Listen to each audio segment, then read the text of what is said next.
Olá, gente, muito bom dia. Mais um dia aqui falando sobre o nosso livro, né? Nosso propósito. Uma vida com propósitos. Hoje, já no dia 12, desenvolvendo amizade com Deus. Depois que nós lemos, né, na leitura passada, né, como começar um relacionamento, né? Tornar amigo de Deus. Agora, como que a gente vai desenrolar isso ainda dentro do primeiro propósito, né? O primeiro propósito da vida de cada um, que é o plano de Deus, né? Nós fomos planejados para amar a Deus, planejados, né, para viver para Ele. Então, dia 12, desenvolvendo uma amizade com Deus. Deus oferece a sua amizade ao justo. Provérbios 3:32. Aproximem-se, na verdade, aproximem-se de Deus, e Ele se aproximará de você. Tiago 4:8. Você está tão perto de Deus quanto escolhe estar.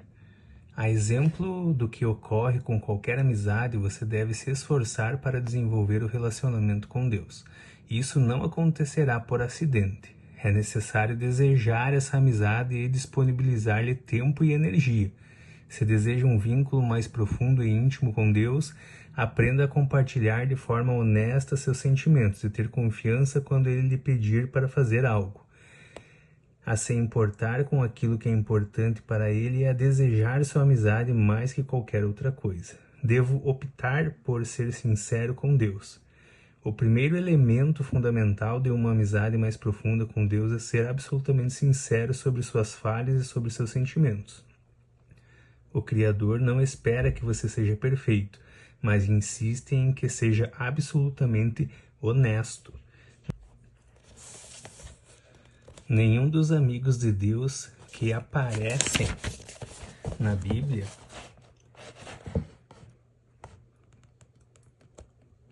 era perfeito. Se a perfeição fosse um requisito para a amizade com o Senhor, jamais poderíamos ser amigos dele. Felizmente, em virtude da graça de Deus, Jesus ainda é amigo de pecadores. Na Bíblia, os amigos de Deus são sinceros a respeito do que sentem, frequentemente reclamando, criticando, acusando e discutindo com o Criador. Deus, entretanto, não parece ficar aborrecido com as franquezas deles. Na verdade, até a incentiva. O Senhor permitiu que Abraão o questionasse a respeito da destruição de Sodoma. Abraão importunou-o sobre o que seria necessário para poupar a cidade, negociando o número de 50 a 10 pessoas justas. Deus também escutou pacientemente de Davi as muitas acusações de injustiça, traição e abandono. Não destruiu Jeremias quando o profeta afirmou que o Senhor o havia enganado. Jó pôde expressar sua amargura durante a provação e no final Deus o defendeu por ter sido sincero e repreendeu os amigos de Jó por não agirem com sinceridade. Deus lhes disse: estou farto de vocês, pois não foram honestos comigo nem no que disseram de mim a meu servo Jó. O meu servo Jó orará por vocês e assim vou aceitar a oração de vocês. Em um estupendo exemplo de amizade sincera, Deus expressou sem reservas sua absoluta repugnância pela desobediência de Israel. Ele disse a Moisés que manteria a promessa de dar aos israelitas a terra prometida, mas não daria mais nenhum passo com eles no deserto. Deus estava aborrecido e disse a Moisés exatamente como se sentia. Moisés, falando como amigo de Deus, respondeu de forma igualmente sincera.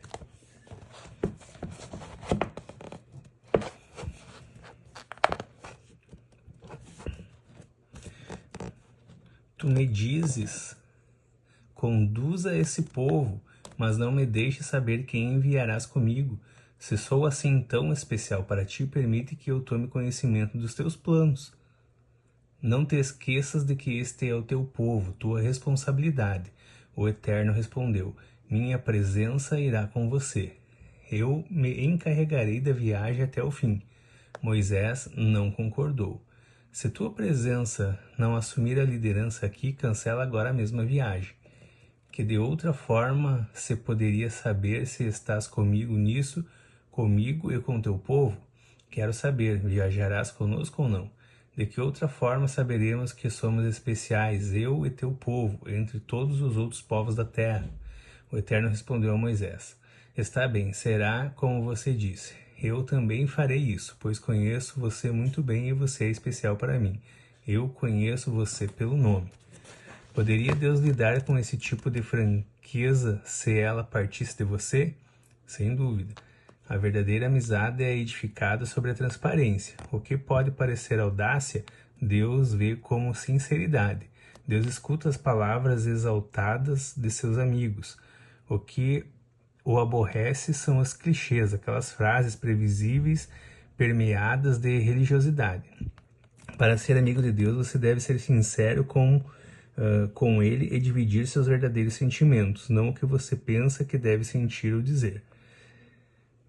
Quem sabe você precise confessar alguma raiva ou ressentimento oculto em relação a Deus em certas áreas da sua vida, nas quais você se sentiu enganado ou decepcionado, até que tenhamos amadurecido o suficiente para compreender que o Senhor usa todas as coisas para o nosso bem. Abrigamos ressentimentos em relação a Ele por causa da nossa aparência, formação, orações não respondidas, mágoas do passado e outras coisas que mudaríamos se fosse Deus. As pessoas frequentemente culpam por mágoas causadas por outras pessoas. Isso resulta no que William Bacux chama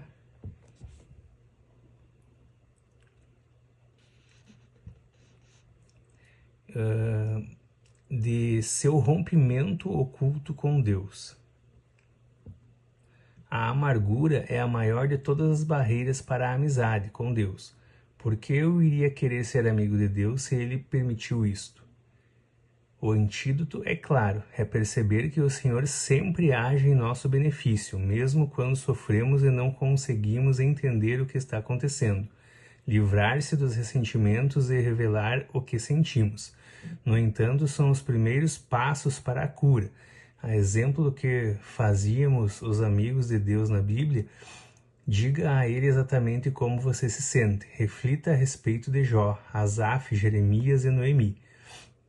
Para nos instruir em uma honestidade sincera, Deus nos deu o livramento de Salmos, um manual de adoração repleto de linguagem impetuosa, fúria, dúvidas, medos, ressentimentos e sofrimentos intensos combinados com a ação de graças, louvores e declarações de fé. Todas as emoções possíveis estão catalogadas em Salmos.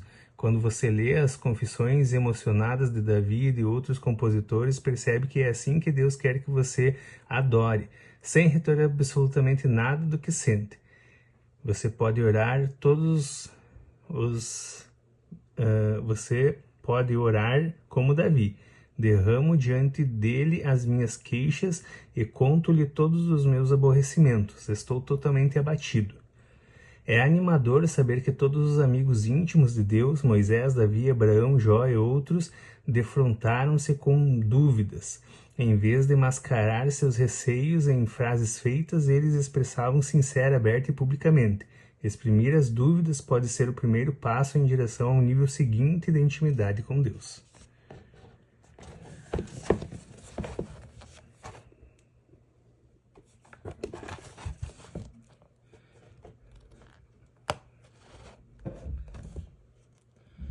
Devo optar por obedecer a Deus pela fé.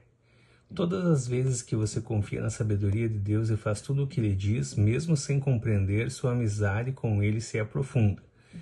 Normalmente não consideramos a obediência uma característica da amizade. Ela parece mais adequada ao relacionamento com os pais, com o chefe ou com algum superior imediato, mas nunca com um amigo. Jesus, no entanto, deixou claro que a obediência é uma condição para obter intimidade com Deus. Ele disse: vocês serão meus amigos, se fizerem o que eu ordeno.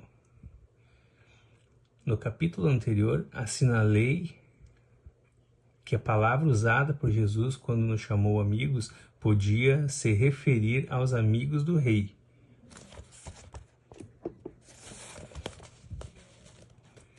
Numa corte real, embora esses companheiros íntimos usufruam privilégios especiais, eles também estão sujeitos ao rei e tendem a obedecer às suas ordens. Somos amigos de Deus, mas não somos iguais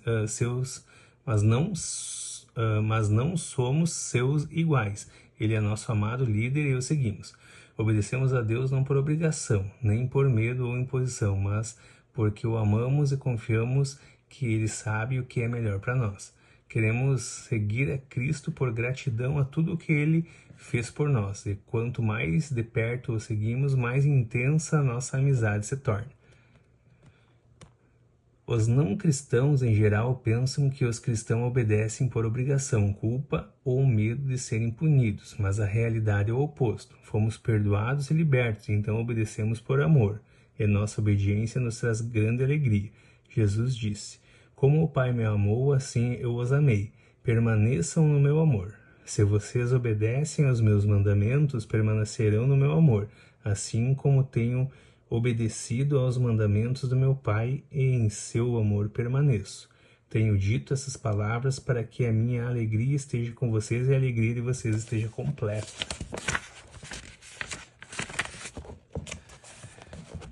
Observe que Jesus espera de nós o mesmo comportamento que ele tem com o Pai, que é um modelo para nosso relacionamento com o Filho. Foi por amor que Jesus realizou tudo o que o Pai lhe pediu. A verdadeira amizade não é passiva, é atuante. Quando Jesus nos pede que amemos o próximo, ajudemos os necessitados, dividamos nossos recursos, conservemos nossa vida irrepreensível, perdoemos e levemos outras pessoas a Ele, o amor estimula-nos a obedecer imediatamente. Em várias ocasiões somos desafiados a realizar grandes coisas para Deus. Na realidade, o Senhor fica mais satisfeito quando fazemos pequenas coisas para Ele espontaneamente. Elas podem passar desapercebidas para outras pessoas, mas Ele as observa e as considera atos de adoração. Grandes oportunidades podem acontecer uma única vez durante toda a vida, mas pequenas oportunidades nos cercam todos os dias. Mesmo por um simples ato, como dizer a verdade, ser gentil ou animar alguém, trazemos um sorriso à face do Senhor. Deus guarda simples atos de obediência como se fossem um tesouro, mais precioso que orações, louvores ou ofertas. A Bíblia diz: o que agrada mais ao Senhor, holocaustos e sacrifício ou obediência à sua voz. É melhor obedecer que sacrificar. Jesus iniciou seu ministério público com a idade de 30 anos, ao ser batizado por João. Naquele momento, Deus falou do céu: este é o meu Filho amado e estou plenamente satisfeito com ele. O que Jesus fez durante aquelas 3 décadas que agradou tanto a Deus? A Bíblia silencia a respeito desse período da vida de Cristo, exceto por uma única frase que encontramos em Lucas 2,51. Então foi com eles para Nazaré, e era-lhes obediente. 30 anos agradando a Deus foram resumidos em 3 palavras: era-lhes obediente. Devo optar por valorizar o que Deus valoriza. É isto o que os amigos fazem.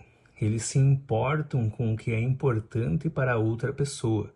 Assim, quanto mais você se torna amigo de Deus, mais se importará com o que é importante para Ele, mais sofrerá com o que lhe causa sofrimento e mais se alegrará com o que lhe dá prazer. Paulo é o melhor exemplo disso. As prioridades de Deus eram suas prioridades e os desejos dele eram seus desejos também. O que me deixa tão abatido é que me preocupo demais com vocês. É a paixão de Deus queimando dentro de mim. Davi se sentia da mesma forma, pois o zelo pela sua casa me consome e os insultos daquele que te insultam caem sobre mim. O que importa mais para Deus? A redenção de seu povo? Ele quer que todos os seus filhos perdidos sejam encontrados. Esse é o único motivo pelo qual Jesus veio a este mundo. A coisa mais preciosa ao coração de Deus é a morte de seu filho. A segunda coisa mais preciosa é quando seus filhos comunicam essa boa nova a outras pessoas. Para ser amigo do Senhor, você deve se interessar por todas as pessoas ao seu redor, pois Deus se importa com elas. Os amigos de Deus falam dele aos amigos. Devo desejar ser amigo de Deus mais que qualquer outra coisa. Os Salmos estão cheios de exemplos desse desejo. Davi desejou apaixonadamente conhecer a Deus, expressando-se com palavras como anelo, anseio, sede e fome. Ele ansiava pelo amor e declarou: uma coisa que realmente desejo do Senhor é o privilégio de viver durante toda a minha vida na sua presença, para descobrir a cada dia a bondade do Senhor e buscar a sua orientação.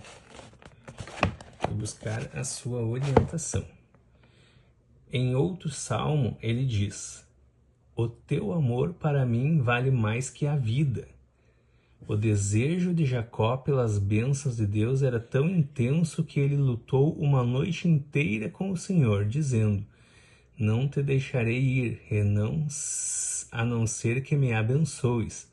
A parte mais maravilhosa dessa história é que Deus, que é todo-poderoso, permitiu que Jacó vencesse. O Criador não fica ofendido quando lutamos com ele, porque lutar exige contato pessoal e nos traz para perto dele. Lutar também é uma atitude apaixonada e Deus gosta quando demonstramos paixão por ele. Paulo foi outro homem que nutriu uma amizade ardente com Deus. Nada era mais importante, era sua prioridade máxima, o objetivo de sua total concentração e o mais importante objetivo de sua vida. Esse foi o motivo pelo qual Deus usou Paulo de forma tão grandiosa. A versão bíblica de Amplified Bible exprime toda a força da paixão de Paulo. Meu firme propósito é que eu possa conhecê-lo e que possa conhecê-lo cada vez mais profunda e intimamente, percebendo, reconhecendo e compreendendo as maravilhas da sua pessoa com mais clareza e intensidade. A verdade é, você está tão perto de Deus quanto escolhe estar. A amizade íntima com Deus é fruto de uma escolha, não de uma eventualidade, e você deve buscá-la intencionalmente. Você realmente a deseja mais que qualquer coisa? Qual é a importância disso para você? Vale a pena desistir de outras coisas por causa dela? Valeria ela o esforço de desenvolver certos hábitos e habilidades? Talvez você tenha sido apaixonado por Deus no passado, mas perdeu aquele desejo. Esse foi o problema dos cristãos de Éfeso. Haviam perdido o primeiro amor, faziam todas as coisas corretamente, mas por obrigação, não por amor. Se você está passando por alguma instabilidade espiritual, não se surpreenda quando Deus permite que você sofra. O sofrimento é o combustível da paixão. Ele gera energia com tal intensidade que transforma o que normalmente não possuímos. Assim disse C.S. Lewis: o sofrimento é o megafone de Deus. É a forma de Deus nos sacudir da letargia espiritual. Os nossos problemas não são uma punição, mas apelo de um Deus amoroso para nos despertar. O Senhor não está irritado com você, está irritado por você e fará o que for necessário para trazê-lo de volta à comunhão com Ele. Há, porém, um meio mais fácil de reacender a paixão por Deus. Comece a pedir que Ele lhe dê essa paixão e continue pedindo até que a receba. Repita esta oração ao longo do dia. Querido Jesus, mais que qualquer outra coisa, quero conhecer-te intimamente. Deus disse aos cativos na Babilônia: quando vocês me buscarem, me encontrarão. Sim, quando me buscarem de todo o coração e em primeiro lugar, dou a vocês a certeza de que não vão se decepcionar. Seu relacionamento mais importante. Não há nada, absolutamente nada mais importante que fazer amizade com Deus. Esse é um relacionamento que durará para sempre. Paulo disse a Timóteo: algumas dessas pessoas perderam a coisa mais importante da vida. Elas não conhecem a Deus. Você perdeu a coisa mais importante da vida? Pois pode fazer algo a respeito agora mesmo. Lembre-se, a escolha é sua. Você está tão perto de Deus quanto escolhe estar. Então, nosso dia 12, pensando sobre o propósito de vida. Tema para reflexão: estou tão perto de Deus quanto escolho estar. Versículo para memorizar: aproximem-se de Deus e Ele se aproximará de vocês. Pergunta para meditar: que escolhas práticas farei hoje para me aproximar mais de Deus? Amém, gente? Até amanhã.